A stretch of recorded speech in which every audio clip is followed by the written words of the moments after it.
Olá a todos e todas, sejam bem-vindos e bem-vindas ao canal CLOI, uma transposição de suportes do impresso para o audiovisual.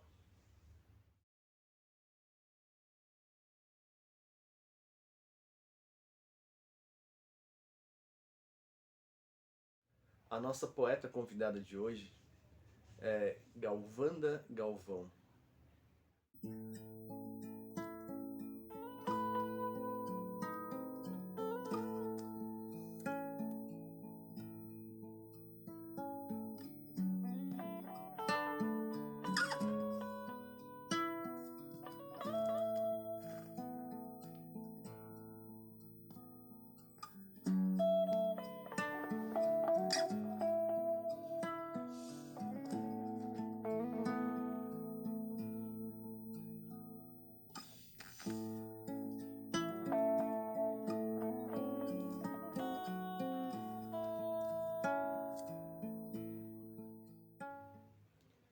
De Belém do Pará, Galvanda Galvão, além de escritora, é também artista visual, colagista e pesquisadora.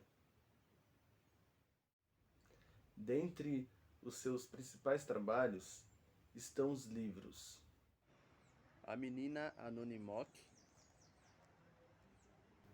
e Um Lance de Dentes.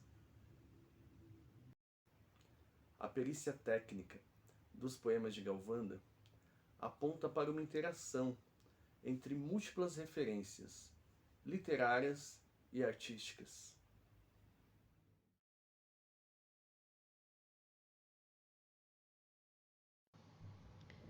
Entrevejo a cortina no espelho, sou eu, duvido.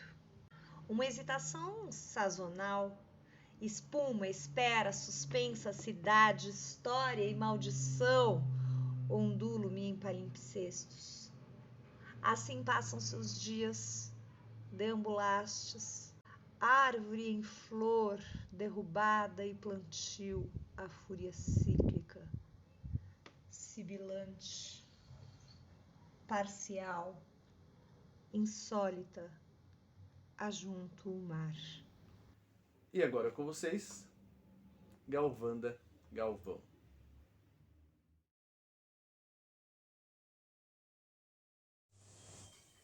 Muito feliz de estar aqui com vocês, contando um pouco dessa travessia em poesia, né?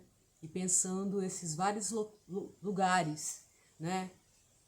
Pensando a poesia como esse não lugar e em seus vários atravessamentos. Eu sou artista visual, colagista, poeta, fotógrafa, professora e vivo aqui em Belém, né, ao norte, nessa grande Baía do Guajará, pensando um pouco esse lugar da arte, né, que é uma grande contradição porque é um não lugar. E a gente está vivendo um pouco esse cenário com essa tragédia diária e que, pensando nesse contexto da poesia, nunca foi diferente, né? Para o poeta, para as poetas, né? Pensarem um pouco esse não lugar a partir da ideia do fragmento. Como é que isso é matéria das nossas composições e faz parte, então, dessa nossa história viva, dessa memória que é importante que se diga, que nos atravessa a todos os dias. Eu fiz Ciências Sociais na PUC, em São Paulo, depois fiz mestrado em Teoria Literária, estudei a Clarice Lispector, pensando um pouco essa questão do fragmento, dessa palavra como estilhaço, e atualmente eu desenvolvo um filme, né, um ensaio com a Hilda Hilst, pensando um pouco esse corpo-casa e essas relações híbridas a partir da poesia, dessa poética visual, que é um pouco nesse trânsito onde eu me coloco.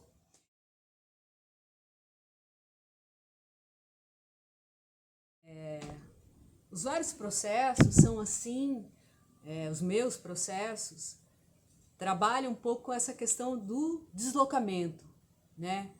Deslocamento que é matéria da arte, que é o modo de você pensar esse outro, né?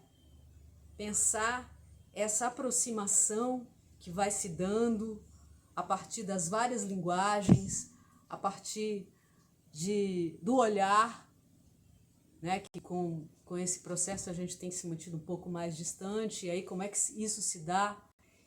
E pensar então essa arte a partir do próprio fragmento, que eu acho que nesse impossível, né? Nessa impressão impossível que a gente, como poeta, procura flagrar, procura apreender, né? Sabendo que escapa. E é isso que eu entrego o que escapa. Então, a minha poesia pensa um pouco essas várias relações. E isso como vai se dando no espaço, como vai se dando nesse tempo tão acelerado, onde atualmente a gente está com esses vários dispositivos que nos aproximam, mas que faz com que a gente também pense um pouco de onde a gente está falando, para quem a gente está falando. Então, eu devo dizer que você pensa, né? Eu penso um pouco nessa questão da forma mais diversificada, né? A partir de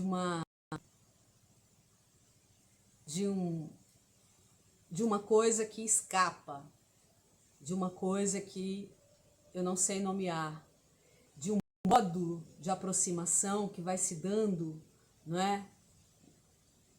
Na medida que alguém lê, que alguém escuta a poesia, que alguém se depara com essa poética, que é uma poética visual, que é a partir de várias imagens que são levantadas pelo poema, né? Melhor dizendo, pela poesia, e cria esses atravessamentos.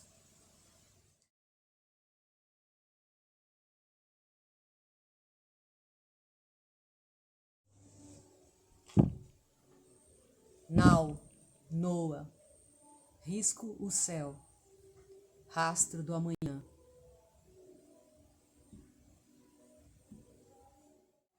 Pensando um pouco, né, a poesia como esse fragmento, como nessa relação, né, de atravessamentos.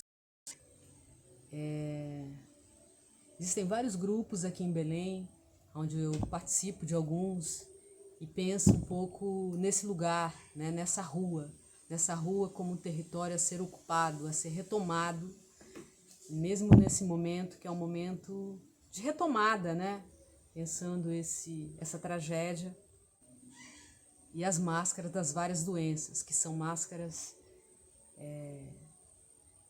coloniais, máscaras que nos deixaram muito mais perto com a tragédia, que é a matéria da poesia. Então aqui tem vários poetas interessantes, e Roberta Tavares, Luciana Brandão Carreira, Isabela Leal, Antônio Moura, Rodrigo Bivieira, né, que trabalham um pouco com essas várias linguagens também, essa tensão, né, de experimentar essa proximidade, essa distância, né, se valendo um pouco desses vários dispositivos e questionando também nessa linha. É onde eu me coloco um pouco mudando, propondo então um outro movimento, e um movimento que não, meio que sem nome, né? Mas que é o sarau, é uma projeção no muro, é uma colagem, o lambe-lambe, a retomada do lambe-lambe, né? Também uma ocupação estratégica, onde o território está muito demarcado, o território está passando por essa ausência, né? Com essa grande lacuna.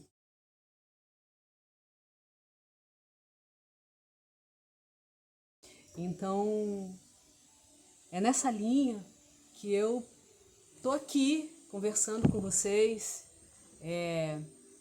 mostrando um pouco esse movimento que é um movimento próprio, que é esse lugar, eu acho, esse lugar da poesia, esse lugar da arte, em estar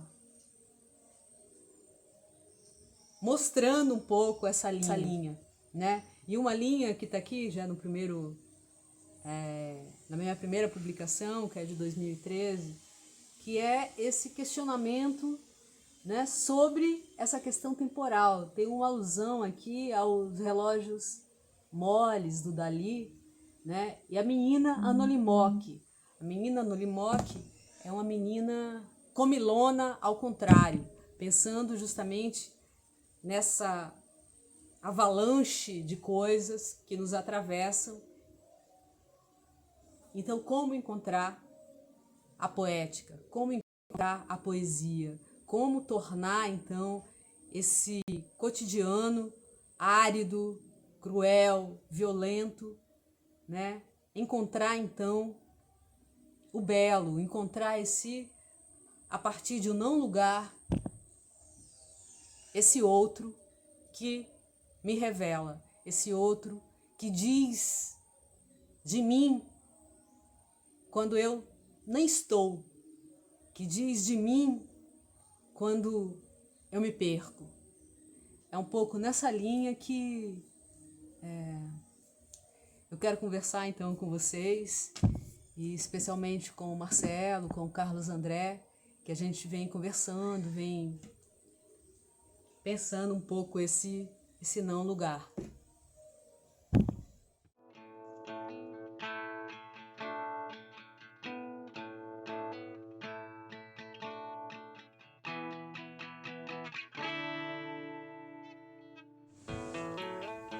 Deslocar territórios, asas sob o concreto, qual fênix. Não há céu, eu, outra, muitas, exasperada pergunta. Let's play dead. Desafiar o que não cabe na memória. Dizer o não, todavia. Ruído permanente. O extremo zigue-zagueando. A erupção. Oxalá.